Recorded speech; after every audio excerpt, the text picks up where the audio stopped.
সরকারের সময় যেহেতু প্রজ্ঞাপন জারি করা হয়েছে, এই সরকারের সময় যেহেতু পে কমিশন গঠন করা হয়েছে, এই সরকারি প্রজ্ঞাপন দিয়ে যাবে, এটা আমাদের বড় দাবি।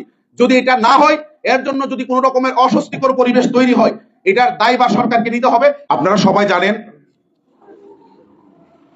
2009 সালে সপ্তম পে স্কেলের প্রজ্ঞাপন হয়েছিল।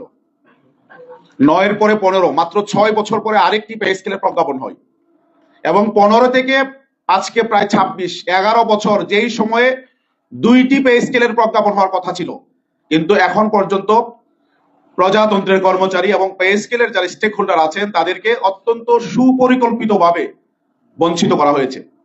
এই সরকার আসার পরে আমরা আশার আলো দেখেছিলাম যে হয়তো এই সরকার পে স্কেলের প্রজ্ঞাপন জারি করে ইতিহাসের সাক্ষী হবে, কিন্তু আমরা দেখলাম সরকারের পক্ষ থেকে যথেষ্ট আন্তরিকতা আছে, পে কমিশনের যথেষ্ট আন্তরিকতা আছে, কিন্তু কোনো এক জায়গা থেকে সম্ভবত এখানে গুটি চালছে, যার প্রেক্ষিতে আমাদের মনে হচ্ছে সরকার, পে কমিশন, তারা পে স্কেলের প্রজ্ঞাপন দিতে বিভিন্ন ভাবে তাদেরকে ভাবতে হচ্ছে। আমরা আজকের এই সংবাদ সম্মেলনের আয়োজনটি করেছি। যারা গুটি খেলছেন এই পে স্কেল নিয়ে, যারা ষড়যন্ত্র করছেন, যারা পে স্কেলকে বন্ধ করার ষড়যন্ত্র করছেন, আপনাদেরকে আমরা এইটুকু জানিয়ে দিতে চাই, কিছুদিন আগে শহীদ মিনারের আন্দোলন যেইভাবে সারা বাংলাদেশে দাবালনের মধ্যে ছড়িয়ে পড়েছিল, জাতীয়করণ, সেই জাতীয়করণ প্রত্যাশী জোট আজকে সরকারি কর্মকর্তা কর্মচারী, প্রাইমারি নেতৃবৃন্দ, বিশ্ববিদ্যালয়ের নেতৃবৃন্দকে নিয়ে আজকে আমরা এখানে কর্মসূচি ঘোষণা করছি। সরকার যদি আমাদের এই কর্মসূচি ঘোষণার পরে নির্ধারিত সময়ের মধ্যে পে স্কেলের যদি প্রজ্ঞাপন জারি না করে, জাতীয়করণ প্রত্যাশী জোটের বাড়ি বাড়ার আন্দোলন যেরকম ভাবে সারা বাংলাদেশে দাবানলের মতো ছড়িয়ে পড়েছিল, এই আন্দোলন কিন্তু সারা বাংলাদেশে আরো বেশি বেগবান হয়ে ছড়িয়ে পড়বে। কারণ এখানে সরকারি কর্মকর্তা কর্মচারীরা জড়িত আছে, এখানে প্রাইমারি শিক্ষক নেতৃবৃন্দ আছে, এখানে বিশ্ববিদ্যালয়ের শিক্ষক নেতৃবৃন্দ আছে। আমরা ছিলাম 6 লাখ, এখন আমরা প্রায় 25 লক্ষ, এখানে সদস্য প্রায় কোটি কোটি সদস্য। সুতরাং এই আন্দোলন যদি দাবানলের মতো ছড়িয়ে পড়ে, সরকারের পক্ষে এই আন্দোলন নিয়ন্ত্রণ করা কোনোভাবেই সম্ভব হবে না। আমি আমার লিখিত বক্তব্যের পূর্বে সরকারের কাছে দাবি জানাবো, আহ্বান জানাবো, আপনাদের শুভ বুদ্ধির উদয় হোক।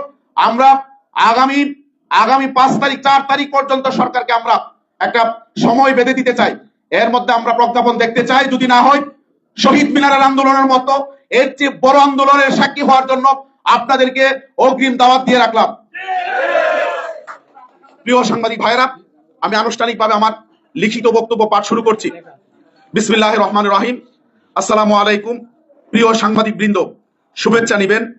জাতীয় বেতন কমিশন 2025-এর প্রস্তাবনার আলোকে অন্তর্বর্তীকালীন সরকারের সময়ের মধ্যেই নবম পে স্কেলের প্রজ্ঞাপন জারি ও এমপিওভুক্ত শিক্ষা জাতীয়করণের বিষয়টি রাজনৈতিক দলগুলোর নির্বাচনী ইশতেহারে অন্তর্ভুক্ত করার দাবিতে আজকে সংবাদ সম্মেলনের আয়োজন করা হয়েছে।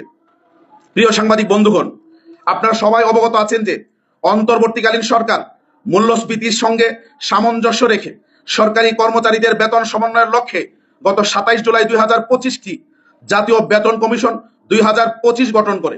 কমিশনের সভাপতি করা হয় সাবেক অর্থ সচিব জাকির আহমেদ খানকে। কমিশনকে প্রজাতন্ত্রের কর্মচারীদের জন্য বিদ্যমান বেতন ভাতা ও অন্যান্য সুযোগ সুবিধা পর্যালোচনা করে তাদের জন্য একটি সময়োপযোগী বেতন কাঠামো নির্ধারণ পূর্বক সুপারিশ প্রণয়নের দায়িত্ব প্রদান করা হয়। কমিশন 14 আগস্ট 2025 তারিখে প্রথম আনুষ্ঠানিক সভার মাধ্যমে পূর্ণোদ্যমে কার্যক্রম শুরু করে একটি ন্যায়সঙ্গত ও কার্যকরী বেতন কাঠামোর সুপারিশ প্রণয়নের লক্ষ্যে অনলাইনে মতামত গ্রহণের জন্য চাকরিজীবী, সর্বসাধারণ প্রতিষ্ঠান এবং বিভিন্ন সংস্থা সমিতির জন্য মোট 4টি প্রস্তাবমালা প্রণয়ন করে সংশ্লিষ্টদের মতামত গ্রহণ করে। পরবর্তীতে পে স্কেলের স্টেক হোল্ডার প্রায় সকল পেশাজীবী গোষ্ঠীর নেতৃবৃন্দের সাথে আনুষ্ঠানিকভাবে বৈঠক করে বেতন কাঠামোর ব্যাপারে সুচিন্তিত মতামত গ্রহণ করে। পে স্কেলের স্টেক হোল্ডার হওয়ার কারণে 6 লক্ষাধিক শিক্ষক কর্মচারীর প্রতিনিধি হিসাবে এমপিভুক্ত শিক্ষা জাতীয়করণ প্রত্যাশী জোট নেতৃবৃন্দকে আনুষ্ঠানিক বৈঠকের আহ্বান জানালে জোট নেতৃবৃন্দ জাতীয় বেতন কমিশন 2025-এর চেয়ারম্যান সহ অন্যান্য সদস্যদের সাথে মিটিং করে তাদের দাবি দেওয়া ও প্রস্তাবনা কমিশনের কাছে উপস্থাপন করে। কমিশন প্রস্তাবনাগুলো তাদের সুপারিশে অন্তর্ভুক্ত করার ব্যাপারে জোট নেতৃবৃন্দকে আশ্বাস প্রদান করে।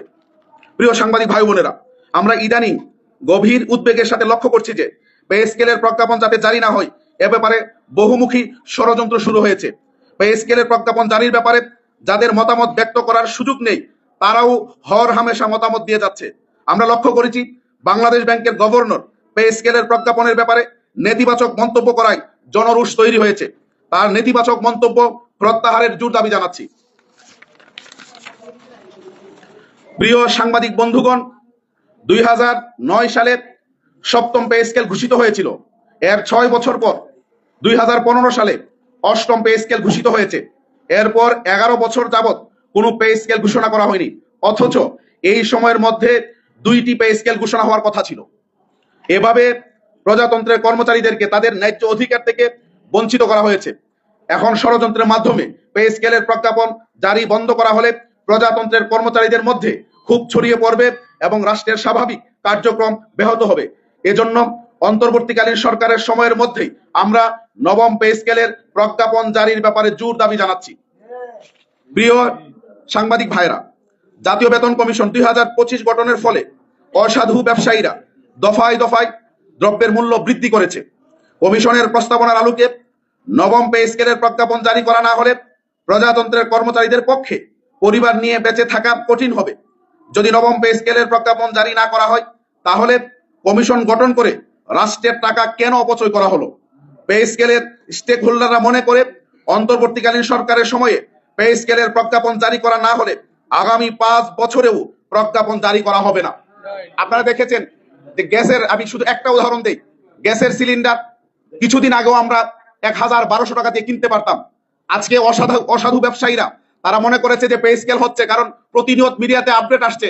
আজকে কমিশন মিটিং বসেছে, কালকে মিটিং এ বসবে, এটা ফাইনাল করেছে, ওইটা ফাইনাল হয়নি। এগুলো দেখে দেখে অসাধু ব্যবসায়ীরা অলরেডি সিন্ডিকেট আপনার সাজিয়ে ফেলেছে এবং তারা সব পণ্যের মূল্য বৃদ্ধি করেছে। বিশেষ করে গ্যাসের মূল্য আপনারা দেখেছেন এটা নিয়ে কত বড় সিন্ডিকেট হয়েছে। আমরা মনে করি এই পে কমিশন গঠন করার কারণেই এত বড় সিন্ডিকেট হয়েছে। সুতরাং পে স্কেলের প্রজ্ঞাপন সরকারকে জারি করতেই হবে, এর বাইরে চিন্তা করার কোনো সুযোগ নেই। প্রিয় সাংবাদিক বৃন্দ, আমরা এমপিভুক্ত শিক্ষক কর্মচারীরা বাংলাদেশের সবচেয়ে বড় পেশাজীবী গোষ্ঠী। আমাদের রয়েছে 6 লক্ষাধিক পরিবারের অর্ধ কোটি সদস্য, কিন্তু আমরা সরকারের বেতনভোগী পেশাজীবীদের মধ্যে সবচেয়ে বেশি অবহেলিত। এমপিভুক্ত শিক্ষা জাতীয়করণ করা হলেই কেবল আমাদের বঞ্চনার অবসান হবে। আমরা রাজনৈতিক দলগুলোর কাছে তাদের নির্বাচনী ইশতেহারে এমপিভুক্ত শিক্ষা জাতীয়করণের বিষয়টি অন্তর্ভুক্ত করার জন্য অনুরোধ করছি। যারা এমপিভুক্ত শিক্ষক কর্মচারীদের ভাগ্য উন্নয়নের কথা চিন্তা করে নির্বাচনী ইশতেহারে এমপিভুক্ত শিক্ষা জাতীয়করণের বিষয়টি অন্তর্ভুক্ত করবে, শিক্ষক সমাজ তাদের পাশেই থাকবে।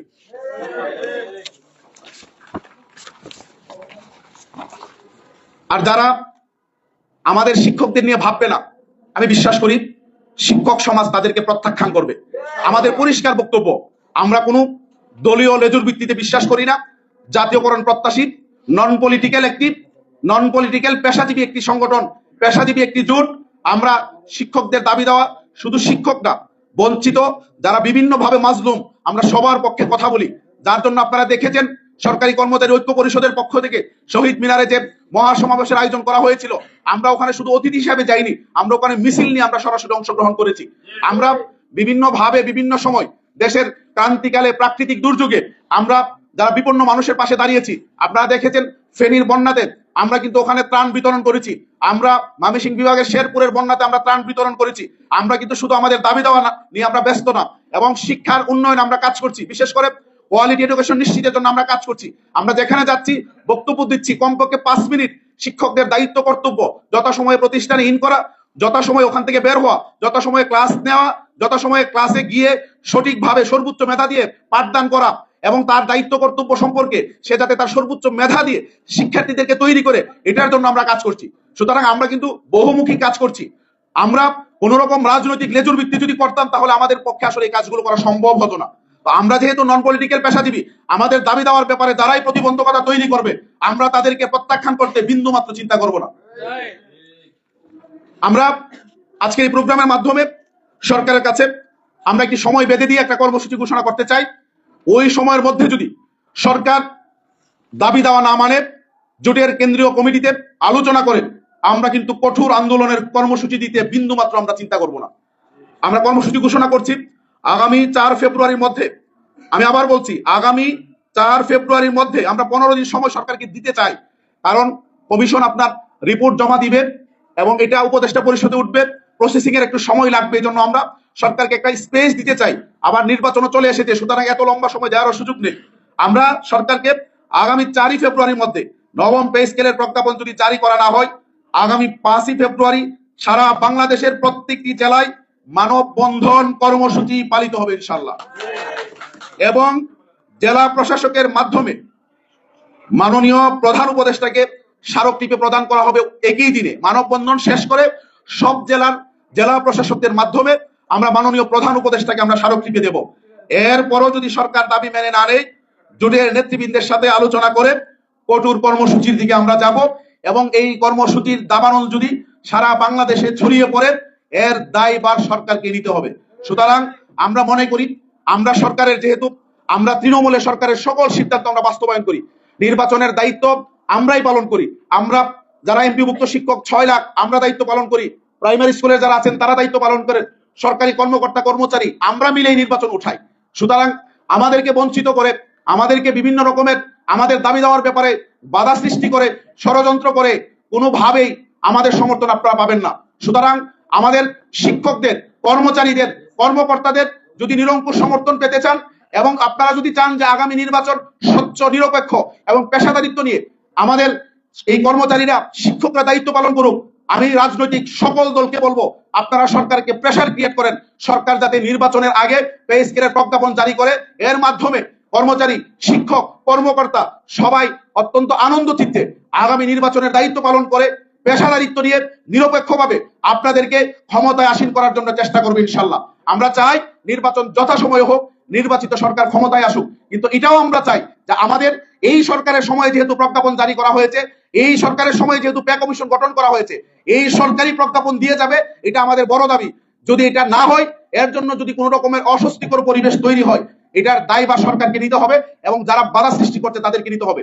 আপনাদের সকলকে ধন্যবাদ জানিয়ে এবং মিডিয়া হাউস এবং মিডিয়া কর্মী যারা আছেন, আপনারা আমাদের বিগত আন্দোলনগুলোতে ব্যাপকভাবে আপনারা সমর্থন দিয়েছেন। গোয়েন্দা সংস্থার ভাইরা যারা আছেন, আইন শৃঙ্খলায় নিয়োজিত যারা আপনার ভাইরা আছেন, সকলের প্রতি ধন্যবাদ জানিয়ে সকলের সুস্বাস্থ্য কামনা করে আপনাদের সমর্থন আগামী দিনে আমাদের আন্দোলনে অব্যাহত থাকবে সেই আশাবাদ ব্যক্ত করে আমি আমার বক্তব্য শেষ করছি। আসসালামু আলাইকুম। যদি আপনাদের কোনো প্রশ্ন